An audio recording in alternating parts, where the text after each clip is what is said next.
வணக்கம் friends, welcome to round about guides YouTube channel. எல்லாரும் எப்படி இருக்கீங்க? நல்லா இருக்கீங்களா?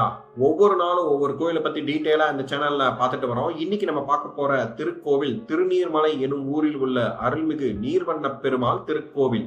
இந்த கோயிலை பத்தி டீட்டெயிலா தெரிஞ்சுக்கலாமா? பெருமாளின் மங்களாசாசனம் பெற்ற 108 திவ்ய தேசங்களில் இது 62வது திவ்ய தேசம் ஆகும். இத்தலத்தில் பெருமாள் 4 கோல தரிசனம் காணலாம். இங்கு நரசிம்மர் பால நரசிம்மராக காட்சி தருகிறார். இது ஒரு மலை கோவில் ஆகும். மலையிலும் கீழேயும் 2 பெரிய கோவில்கள் அமைந்துள்ளன. பெருமாள் 4 நிலைகளில் 3 அவதார கோலத்தில் காட்சி தருகிறார். இத்தலத்திற்கு 3 ஏக்கர் பரப்பளவில் நடுவில் நீராளி மண்டபத்துடன் அழகிய தெப்பக்குளம் உண்டு. இக்குளம் சுத்த புஷ்கரணி, ஷீர புஷ்கரணி, காருண்ய புஷ்கரணி, ஸ்வர்ண புஷ்கரணி என அழைக்கப்படுகிறது. வைகாசன ஆகம விதிப்படி இருவேள பூஜை நடக்கிறது. ராமர் தனி சன்னதியில் வீட்டிருக்கிறார். ராமாயணம் எழுதிய வால்மீகி மகரிஷிக்கு ராமபிரானை திருமண கோலத்தில் தரிசிக்க வேண்டும் என்ற ஆசை எழுந்தது. அவர் இத்தலம் வந்து சுவாமியை வேண்டி தவம் இருந்தார். பெருமாள் அவருக்கு சீதா, லக்ஷ்மணன், பரதன், சத்ருகனன் ஆகியோருடன் திருமண கோலத்தில் காட்சி தந்தார். அப்போது வால்மீகி தனக்கு காட்டிய தரிசனப்படியே நிரந்தரமாக தங்கும்படி வேண்டினார். சுவாமியும் அவ்வாறே அருளினார். இவர் மலையடிவாரத்தில் தனி கோவிலில் இருக்கிறார். நீர் சூழ்ந்த மலையின் மத்தியில் இருந்ததால் இவருக்கு நீர்வண்ண பெருமாள் என்றும் தலத்திற்கு திருநீர்மலை என்றும் பெயர் ஏற்பட்டது. நீல நிற மேனி உடையவர் என்பதால் இவருக்கு நீலவண்ண பெருமாள் என்ற பெயரும் உண்டு. ராமபிரானுக்கும் தனி சன்னதி இருக்கிறது. இவரது சன்னதியில் சுவாமியை வணங்கியபடி சுயம்புவாக தோன்றிய வால்மீகி காட்சி தருகிறார். இத்தலத்து பெருமாளை தரிசிக்க திருமங்கை ஆழ்வார் வந்தபோது மலையை சுற்றிலும் நீர் நிறைந்து இருந்தது. அவரால் நீரை கடந்து சென்று சுவாமியை தரிசிக்க முடியவில்லை. ஆனாலும் அவர் காத்திருந்து சுவாமியை தரிசித்துவிட்டு செல்வதென முடிவெடுத்தார். கோவில் எதிரே உள்ள மற்றொரு மலையில் தங்கினார். நாட்கள் நகர்ந்ததே தவிர தண்ணீர் குறைந்த பாடில்லை. ஆனாலும் பெருமாளை தரிசிக்க வேண்டுமென்பதில் தீர்க்கமாக இருந்த திருமங்கை ஆழ்வார் தண்ணீர் வடியும் வரை காத்திருந்து சுவாமியை தரிசிக்க சென்றார். தன் மீது பாசம் கொண்ட பக்தனுக்காக பெருமாள் நின்ற கோலத்தில் நீர்வண்ண பெருமாள், இருந்த கோலத்தில் நரசிம்மர், சயன கோலத்தில் ரங்கநாதர், நடந்த கோலத்தில் உலகளந்த பெருமாள் என 4 கோலங்கள் காட்டி அருளினார். இந்த நால்வரையும் இத்தலத்தில் தரிசிக்கலாம். நீர்வண்ண பெருமாள் மலை அடிவாரத்தில் உள்ள கோவிலிலும், ரங்கநாதர், நரசிம்மர், உலகளந்த பெருமாள் ஆகியோர் மலை கோவிலிலும் அருள்பாலிக்கின்றனர். நரசிம்மரை உக்கிரமான கோலத்தில் தரிசித்திருப்பீர்கள். அவரை சாந்தமாக பால ரூபத்தில் இத்தலத்தில் தரிசிக்கலாம். இரணியனை சம்ஹாரம் செய்த நரசிம்ம அவதாரம் எடுத்த மகாவிஷ்ணு உக்கிரமாக இருந்தார். இந்த வடிவம் கண்டு பிரகலாதன் பயந்தான். எனவே சுவாமி தன் பக்தனுக்காக உக்கிர கோலத்தை மாற்றி அவனைப் போலவே பால ரூபத்தில் தரிசனம் தந்தார். இவரை பால நரசிம்மர் என்கின்றனர். மலை கோவிலில் இவருக்கு சன்னதி இருக்கிறது. இவருக்கு பின்புறம் நரசிம்மர் சுயரூபத்துடன் 2 கரங்களுடன் காட்சி தருகிறார்.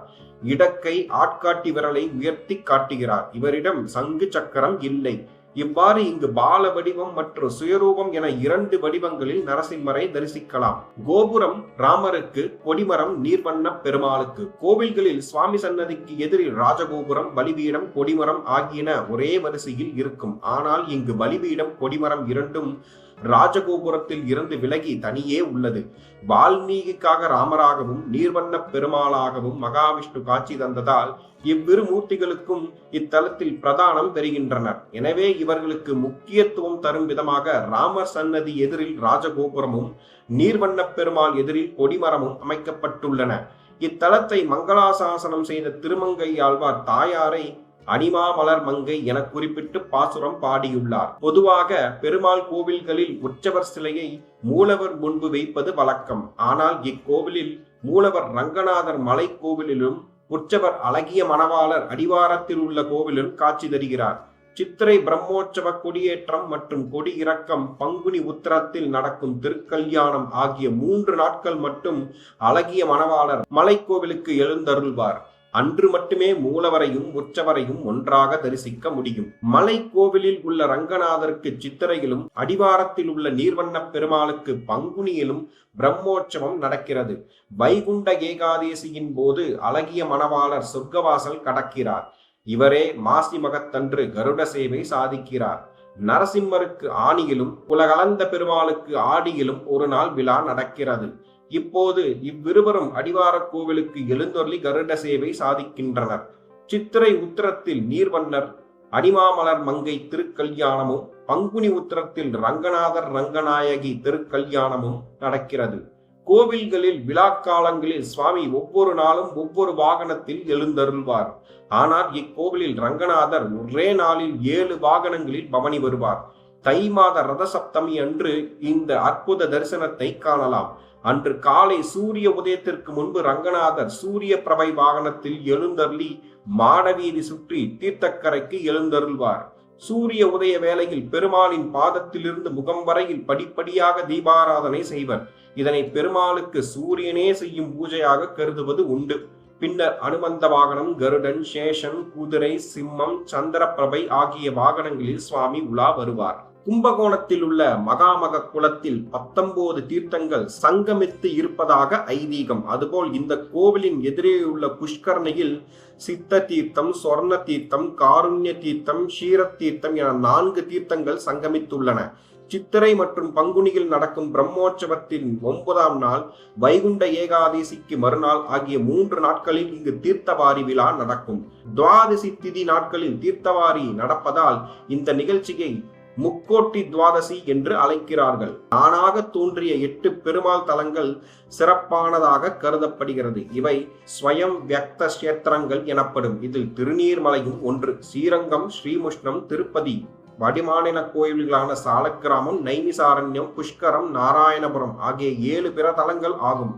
மலையில் அமைந்த கோவில் என்பதால் இங்கு பௌர்ணமி தோறும் கிரிவல வைபவம் விசேஷமாக நடக்கிறது. இம்மலைக்கு தோயாத்திரி மலை என்ற பெயரும் உண்டு. தோயம் என்றால் பால் என்று பொருள். சுவாமி தோயகிரி விமானத்தின் கீழ் காட்சி தருகிறார். சனிக்கிழமைகளில் ரங்கநாதருக்கு விசேஷ பூஜை நடக்கிறது. அப்போது இவருக்கு புஷ்பாங்கி அலங்காரம் செய்கின்றனர். இக்கோவிலின் தல வரலாறை பார்ப்போம். ஸ்ரீரங்கத்தில் மகாவிஷ்ணுவை சயனகோலத்தில் தரிசிக்க பிருகு முனிவர், மார்க்கண்டேய மகரிஷி இருவரும் தங்கள் இருப்பிடம் நோக்கி இவ்வழியே சென்றனர்.